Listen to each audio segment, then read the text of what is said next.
Well, good morning, good evening, good afternoon, however you are attending, watching, listening, wherever you're at. We're so glad you could join us here at Grace Church. My name is Aaron, and I wanted to tell you a little bit about my Calc 1 class. Now, I took Calc 1. It was the second or third class I'd ever taken in college.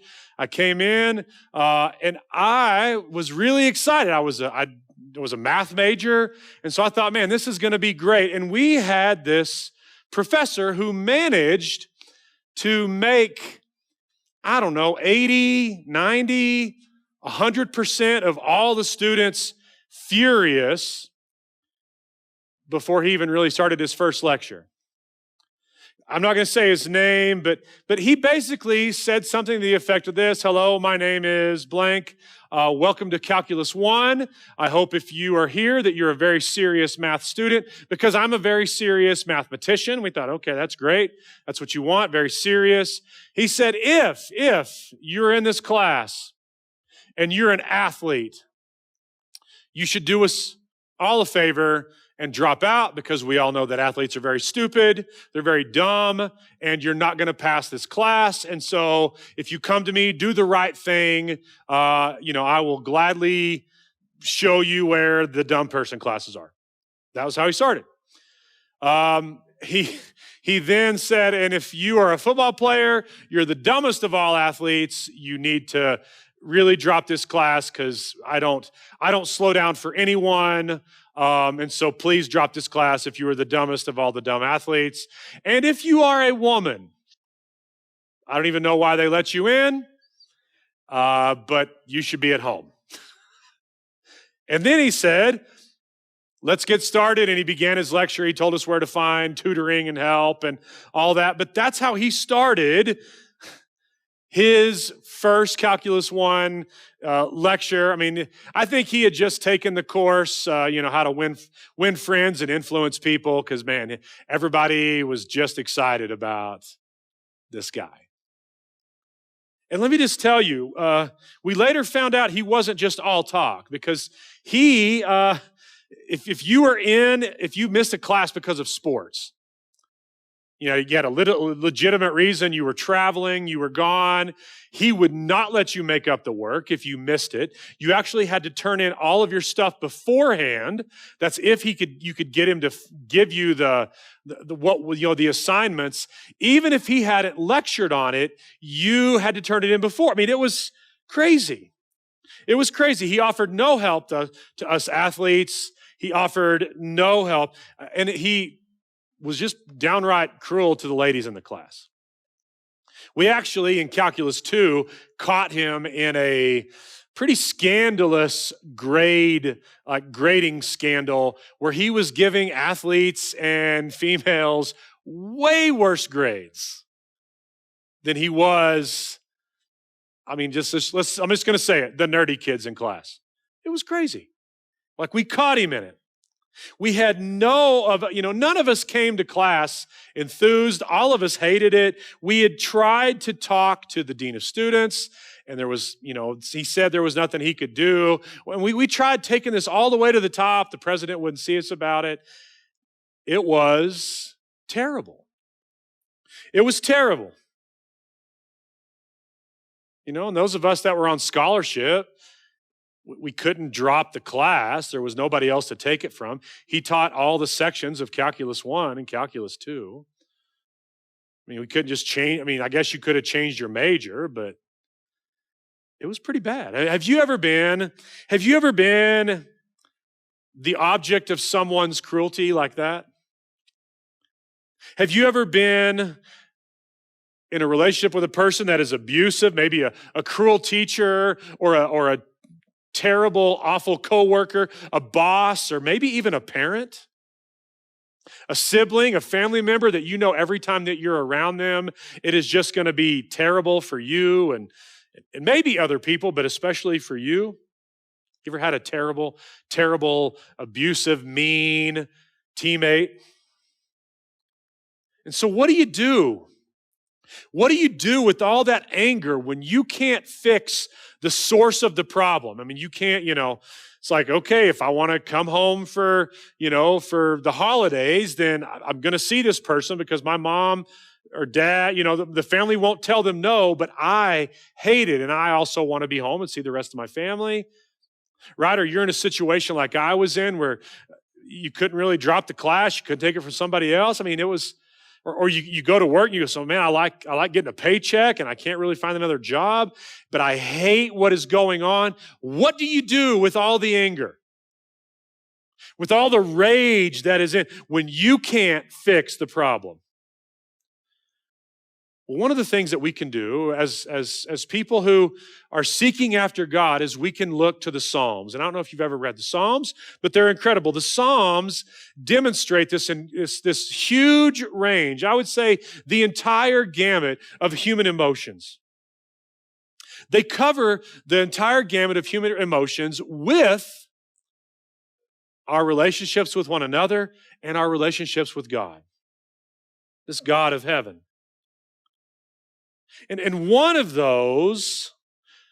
these Psalms talks about what do you do when you're in a terrible situation, you can't get out, and you are filled with, not just anger, with sadness, with anger, with maybe even with rage.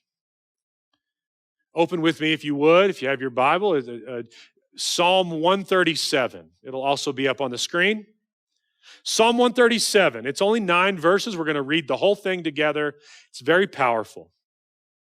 And it says this: by the waters of Babylon, we sat down and we wept, and we remembered Zion. On the willows there we hung up our lyres, for there our captors required of us songs, and our tormentors mirth, saying, sing us one of those songs of Zion. How shall we sing the Lord's song in a foreign land? If I forget you, O Jerusalem, let my right hand forget its skill. Let my tongue stick to the roof of my mouth if I do not remember you, if I do not set Jerusalem above my highest joy. Remember, O Lord, against the Edomites on that day of Jerusalem, how they said, lay it bare, down to its foundation. O daughter of Babylon, doomed to be destroyed, blessed shall he be who repays you back with what you have done to us. Blessed shall he be who takes your little ones and dashes them against the rocks. Now, you might have been tracking at least with the majority of this until that last little part. The end of this psalm may cause you to pause for just a moment. I'm going to tell you, some of these Psalms can be hard to read, especially for us modern readers, because we fancy ourselves sophisticated. You see, the modern readers of Psalms, we expect a certain thing when we read Psalms. A modern reader would read Psalms and say, you know what, I want to be inspired. I want inspiring thoughts. I want elevated thoughts. I want heavenly thoughts. When I read Psalms, I want to read peaceful thoughts. And at times, maybe this can seem out of place. A psalm like this, where the person is sad and low and angry and asking for something so terrible. It can seem incongruent. It can seem like it's out of place in the Bible. You see, what I have found with most people, when they read Psalms, they want a USA moment.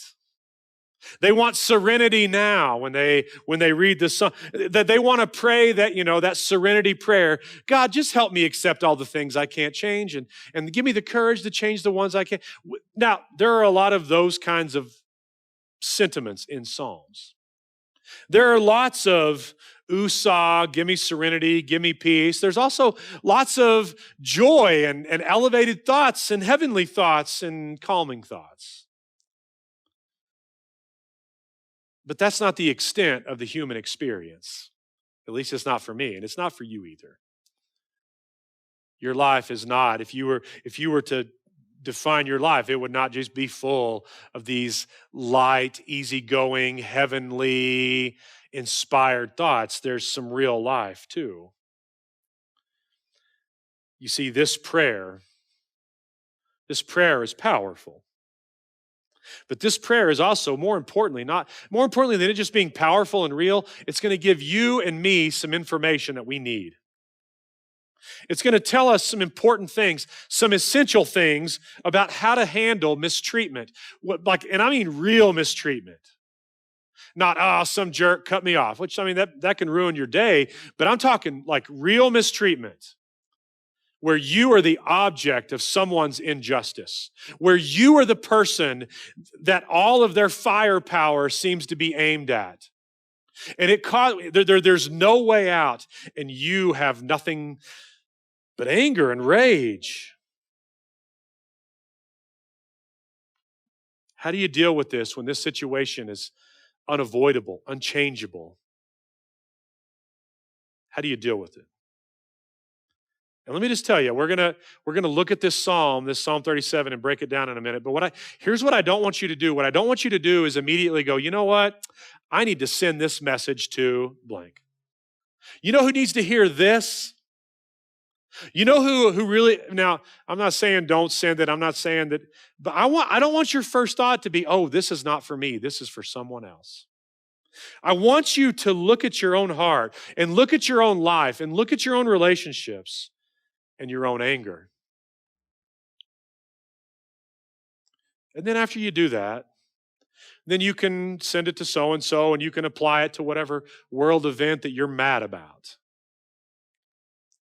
The late Tim Keller, he's a pastor of a church in New York. He just passed recently. Said when he looks at this psalm, he sees that he breaks it down into 6 parts. 6 parts. 3 things that the psalmist does with his anger, 3 things that you and I could also do, and then 3 additional things that the psalmist does that we shouldn't do living on this side of the cross of Jesus. So the first thing, so 6 parts, 3 and 3. 3 things that the psalmist does that you and I can and should also do.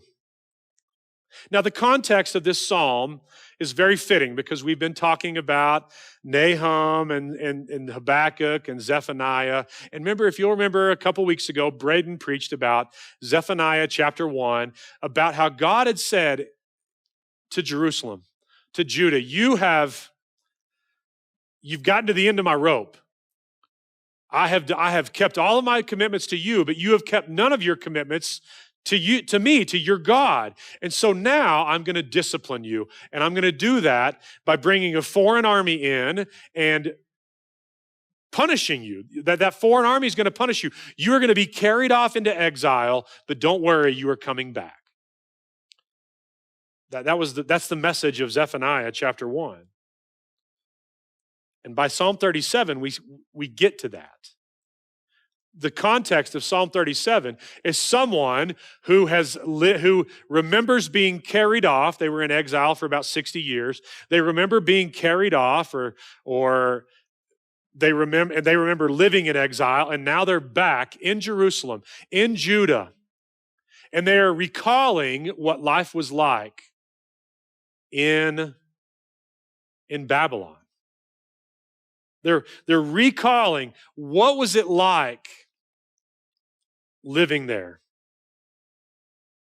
Now, this psalm is written most likely just a few years back into Jerusalem. But these folks, either they remember it or they've heard stories about Babylon attacking and how awful it was, and how awful the captivity was, and the armies of Babylon would come in, and they attacked, they destroyed, they looted, they pillaged, and they burned Jerusalem down. Well, all of Judah, but especially Jerusalem. And we also know that their neighbors, the Edomites, who are related to them, going back to Jacob and Esau, the Edomites joined in. They came in and, they had the popcorn bucket and they were cheering it on. They were cheering this destruction. They were saying, you know, go ahead, keep looting, keep pillaging, tear it down, tear the temple down. Don't let one stone sit on top of another. Take it down to the foundations. But we also read about another atrocity. Another atrocity at the very end. And in verse 9, it talks about babies being taken and dashed against the rocks. Now, historians will say that the killing of babies was quite frequent because, I mean, that happened regularly, especially if you were going to exile another group of people. If you would come in and you're gonna kill all the military-age men, and you're going to take the younger kids and the women, the children, and you're going to carry them back, and they're going to have to walk hundreds of miles. Oftentimes, they would take the babies and they would kill them. And they would do that so that it wouldn't slow wouldn't slow the moms down. It was just act of cruelty. Another reason that happened, and we don't hear a lot being made of it, is because a lot of ancient civilizations totally disregarded the life of young children. I mean, infant mortality rates were high, but most cultures, just in general, had a low value on children. In fact, ancient Sparta, which is around the time that this happens, in the 580s, around the time that Jerusalem is destroyed, Sparta has risen to prominence. And Sparta had such little value for young children that if a mother gave birth to a child, and they would examine it, if they did not deem it acceptable and without imperfections, without defects, they would just cast the child aside. They would leave it out in the forest. They would throw it on the trash heap. This would happen all the time. In fact, this kind of behavior was so frequent that when historian Josephus, who recounts the life of Herod the Great, he doesn't even mention that Herod killed all the babies in Jerusalem in the narrative that we read about on Christmas time. Because it was such a small thing. It happened all the time. And while it might have been commonplace, the psalmist preserves this memory because for a very important reason, that just because a tragedy is common, just because a tragedy is commonplace, does not make it good. High infant mortality rate was very commonplace, not good. An evil like this was commonplace, does not make it good, does not make it acceptable. It's pure evil, and it's full of pain for the person who experienced it. And so the psalmist does three things. The psalmist does three things. One, he owns his anger. Two, he prays his anger. And three, he limits his anger. So let's take a look at each one of these. One, he owns his anger. He owns his anger. He's sitting down by the river, there's the Tigris and the Euphrates, and he sits down and he weeps. He is probably a slave, or at least working a job under compulsion, because there are people watching over him.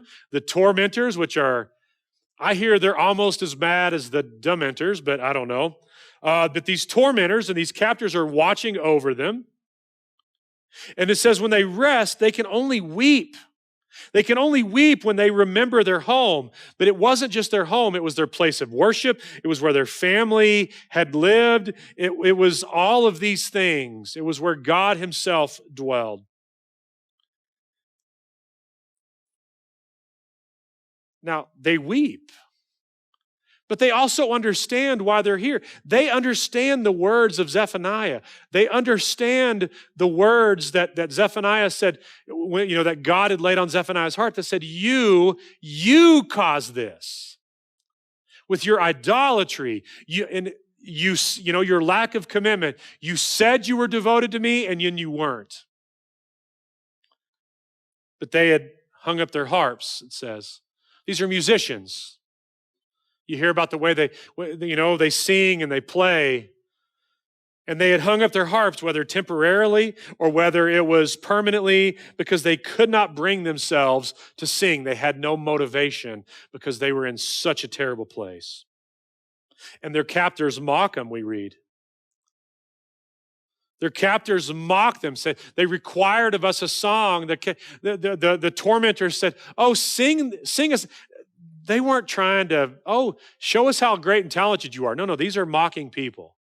These are folks saying, "Hey, why don't you sing a song about how great your God is. Sing a song about how victorious you are. Sing a song about how, Jerusalem, God reigns in Jerusalem. Go ahead." They're rubbing it in their face. They're adding insult to injury. But we see here that he owns his anger. He refuses to be cynical. See, that's my thing. I go to cynicism. But the author here, he refuses to be cynical. In fact, he refuses to sing. In an act of protest, he says, I can't sing. In fact, I'm going to stay angry. You see, sometimes we're so shocked by the anger that we see in a book like Psalms. And you might be tempted to think, those ancient people, they were just too emotional. They were just too angry, walking around all the time, angry. They had to walk everywhere. They didn't have a car. I don't know. They're just so angry. And I'm going to tell you, sides of you have two temperaments that pretty much dominate our culture now. You have a conservative temperament and you have a liberal temperament. And both we deny ourselves to be angry, I think, so much of the time. Because a conservative temperament says, listen, I am a good person. And I'm a good person because I do good things. And a good person doesn't get angry. I'm not going to let myself get angry. So I'm just going to suck it up, and I'm just going to put a smile on my face, and I'm not going to let myself be angry. That's why we have so much ulcer medication, right? I think it's part of it. But on the other side of it, we have the liberal temperament. And the liberal temperament, the liberal perspective says, hey, you know what? Injustice is only injustice in that's only injustice in your eyes. You see, resistance can look like oppression to the right set of folks. I mean, resistance is, one person's terrorist is another person's freedom fighter. And so the evil that we see, they'll say the evil that we see is not so bad. It's probably not that evil. And so there's no reason to be mad. They're just doing what they think is right. Don't get mad. I'm not going to get myself get mad because it's not that bad. But he owns his anger. The psalmist here owns his anger. He doesn't play it off. He doesn't say, well, it's, sure. It could be bad. We're in Babylon. We could be somewhere where he doesn't even try to find the bright side. He owns his anger. To deny yourself anger when you should be angry is not helpful. It's not good. And it's not even in the Bible.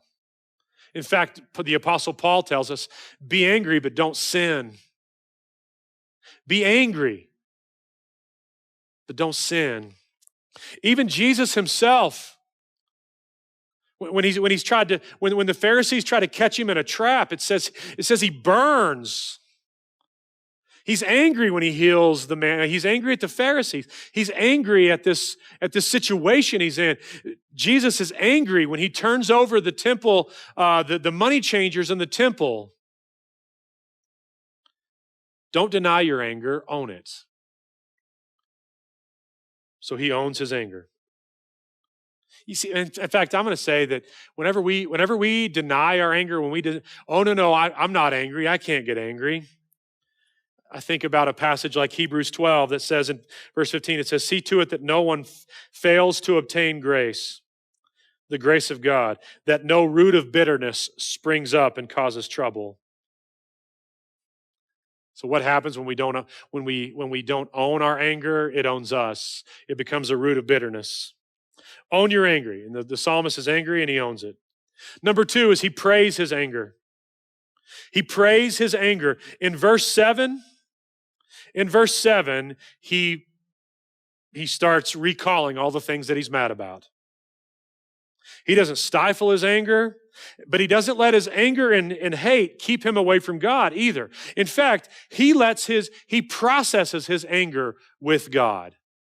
He says, look what the Edomites did. That they were there, and these are our family, they're our relatives, and they cheered as we burned. They cheered as we were exiled. They cheered. I can't believe it. He processes anger with God. Now, see, sometimes people, they don't want to. In fact, I talked to somebody a couple weeks ago that they were so angry. So many things have been going on in their life. It had just been hardship after hardship after hardship. And it wasn't their fault. It wasn't like, oh, poor planning. It was just, and they were angry. And I said, have you told God? And they were like, I couldn't say that to God. I couldn't say that I can't be angry when I'm in the presence of God. I can't pray that anger. No. The psalmist here says you can pray it. God can handle it. God can handle a curse word if one of those slips out in prayer. God can handle rage. God can handle anger directed at him. God can handle however much, he can handle tears, and he can handle your anger. Let it lead you to him. Pray through your anger. The last thing he does here, number 3, is he limits his anger. It doesn't appear that way, but let me tell you why it is. Because he limits his anger because he doesn't pray to God. He doesn't pray, oh God, give me strength to kill those people. Give me strength to kill the people that killed our children. Or he doesn't make an oath. Oh God, I promise to you that I'm not going to, there will be no laughter until I avenge the death of these babies. He doesn't say, oh God, I promise that I will repay them, that I will avenge them. In fact, most commentators, when you read commentary on this psalm, on Psalm 137, they will say this plays out very much like a courtroom. That here, the psalmist is a witness.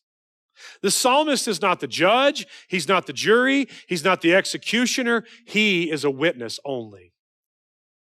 He is a witness, and he swears himself in. He says, I promise to tell the truth, the whole truth, nothing but the truth. And how does he do that? He says, I'm going to tell the truth, and if I don't, then may my hand wither, may the tongue stick to the roof of my mouth. I will not let anything be a higher joy than Jerusalem. I'm going to tell the truth. I'm going to tell you what really happened. And he gives these 2 pieces of testimony. He talks about the Edomites, and he talks about the babies being smashed. And he asks for simple justice. He asks for simple justice. What does he ask in verse 8? Blessed shall he be who repays you with what you have done to us. He says, I don't want anything extravagant. I just want what was done to us to be done to them. I want our injustice to be repaid with the same kind of justice. But notice he asks for it. He asks for it, but he's not the one that's going to do it. He's not Arnold, right? He doesn't turn in, he's not avenging the death. He doesn't put on war paint. He doesn't take up an M16. He says, God, here is what has happened. I swear by an oath, this is what happened. I need justice. Please give me justice. And he is reminding himself that he is bringing his anger to a judge, to the only judge that can make this right. He's not vowing to avenge. He's asking for God to act. And he's asking for God to act, and therefore he is limiting his own anger. You see, if you go to God with your anger and you beg and plead for God to judge, that gives you power. You see, his anger doesn't control him. He leaves justice in the hands of the one who is able to judge the universe. I've heard people say, "Oh, if you pray for, if you ask for vengeance, it'll only lead to violence." Well, see, non-retaliation. I think it's the opposite. I think non-retaliation is only possible. It's only possible when you leave vengeance to God. Because if you're out there, if somebody burns your house down and kills your family and takes the baby out of your hands and smashes it, if you can't trust a God to avenge that, then you're going to take things into your own hands. But he is reminding himself that he is bringing his anger to a God that is able and will and promises to judge. So he owns his anger, he prays his anger, and he limits his anger. That's the three things that the psalmist can do. And then there are going to be three things that we have to do. Now, if you and I should not pray this prayer, I'm just going to say that. If you were to pray a prayer just like this, you would be in the wrong as a believer. And I'm going to tell you why. Now, you can own it, you can pray it, you can limit your anger, all fine. But let me just tell you, so in Luke 19, the triumphal entry, when Jesus walks into Jerusalem and he is given a king's welcome,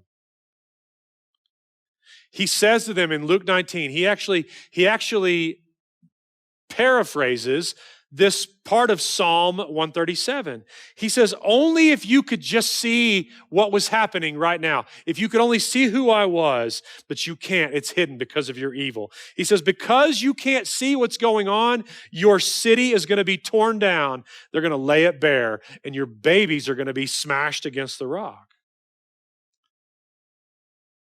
And Jesus is saying that it's going to happen, and it does. AD 70. The Roman general Titus comes in and he destroys Jerusalem. He destroys the temple. He tears it down. And the children are smashed. And Jesus says this, but he is not gloating. He is not saying, ha ha ha, you killed me. You're trying to kill me. See, you're going to get your just desserts. He doesn't do that. You see, he's weeping for them. He is distraught over this. And you'll see just a few chapters later, when Jesus is on the cross, when they are nailing him to the cross, he asks God to forgive the people that are crucifying. He says, listen, they don't even know what they're doing. Please forgive them. You see, this is the answer. This is the answer. Because Jesus is less concerned. Like you say, well, why is this? Is Jesus less concerned with justice than the Old Testament? No. This is the answer. This is why why we can't pray a prayer like Psalm 137. This is the answer to the psalmist. You see, the psalmist is angry. Now, you can be angry, right? Own your anger, pray your anger, limit your anger. Great. But the psalmist is angry. And what the psalmist is saying, he said, listen, I was standing next to my wife as a Babylonian soldier ripped our son, our beloved son, out of his mother's arms and smashed him against the rock. They need to pay for that. Someone has to pay. Someone needs to pay for that, right? Now listen, the whole Bible is full of justice. Because nowhere does the Bible say, well, injustice is just really how you look at it, right? One person's terrorist is another person's freedom fighter. No, it doesn't say that. Nor does the Bible say, all right, take up arms and go get them. If someone slaps you across the cheek, you slap them harder. If someone takes your coat, you take their shirt and their coat. That's not what it says. God says in the gospel, this is the beautiful thing about the gospel. He says, yes, yes, psalmist, someone did take your child and smash him against the rock. But my little one was taken out of my arms too. And he was smashed. He was utterly destroyed. But he did it out of love. And he did it willingly. It was voluntary, but we absorbed it. He's saying to the psalmist, yes, it does have to be paid for, but guess what? I've paid for it. See, you understand this.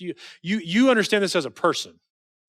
That if someone does something harmful to you, if someone lies to you, they steal from you, they cheat you out of something, you understand that someone is going to pay for that relationship to be restored.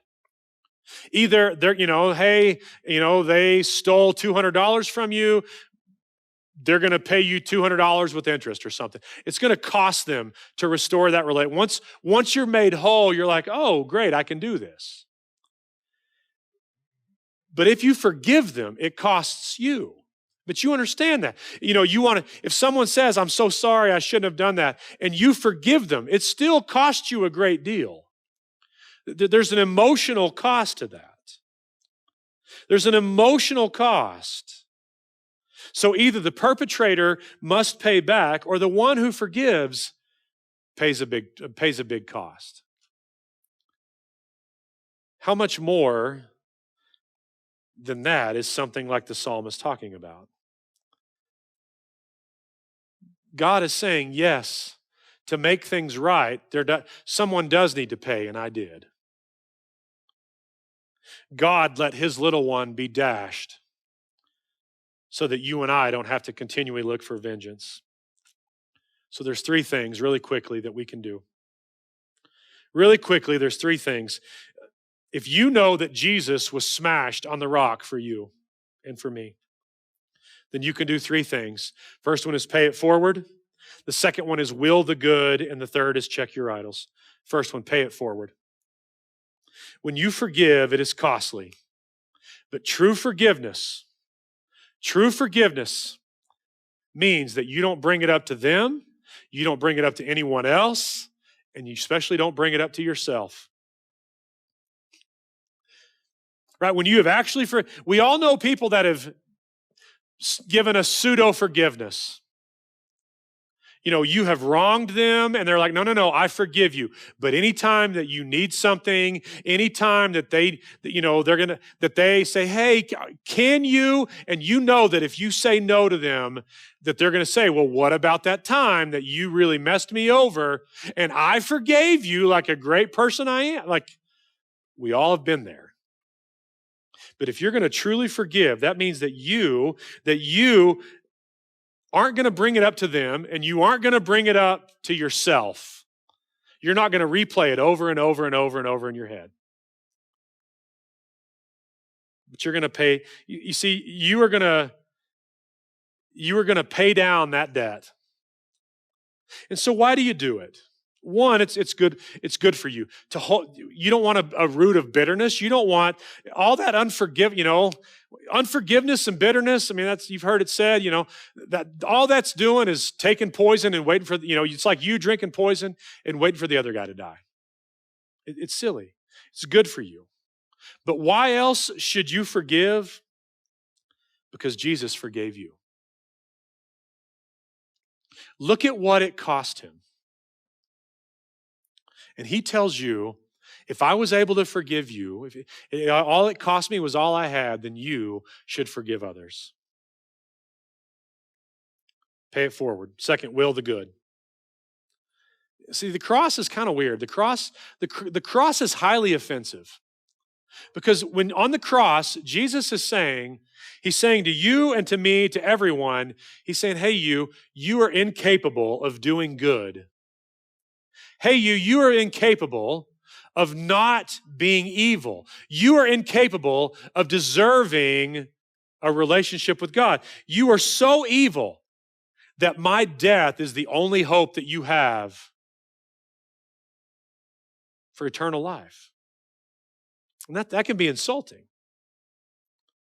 But see, the cross, if you're willing to embrace that, if you're willing to say, you know what, I am incapable of going a day without doing evil, thinking evil. I'm incapable.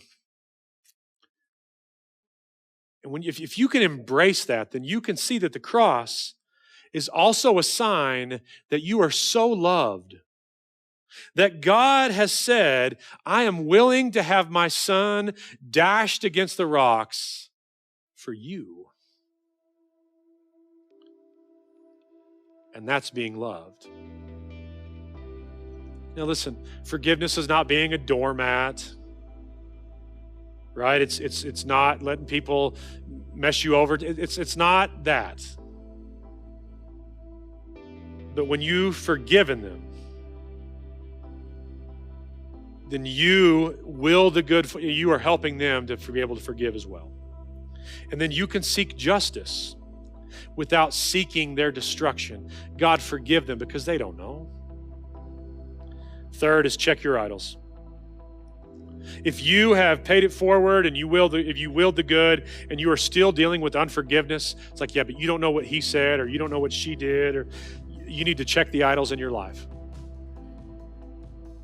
You see, I have seen the dichotomy of the way I've seen families of murder victims come out and truly offer forgiveness to the murderers. Like terrible thing. I've seen them and truly do it because they're like when they talk about, they develop a relationship with that person, and they show them a kindness. But I have also seen people be unwilling to forgive when someone couldn't repay them $100 or $200. A minor injustice. And I've looked at it, and the only explanation I can think, I think the only explanation I can see for that is they have an unchecked idol. That person that's willing to forgive, even of murder, that person is not making an idol out of that loved one or the family or even out of their pain. But I see that person that has that minor inconvenience, that minor injustice done to them. They're unable to forgive because, oh man, they have that idol in their heart. That checkbook is their idol. That relationship is their idol. Status, respect, power, whatever it is their idol, and they're not willing to let go, even the smallest injustice. So when you deal with injustice, when you deal with mistreatment, there are 6 things that you can do. You can own your anger, you can pray your anger, you can limit your anger, and then you need to pay it forward, will the good, and check your idols. And you'll be able to deal with the mistreatment of this world. Let's pray. Heavenly Father, we thank you that you are a God who cares. Father, thank you for this psalm, as shocking as it may be. Father, help us to deal with the things that we go through, the mistreatment, the injustice. Help us deal with that anger. It's in Jesus' name. Amen. Love you guys. See you next week.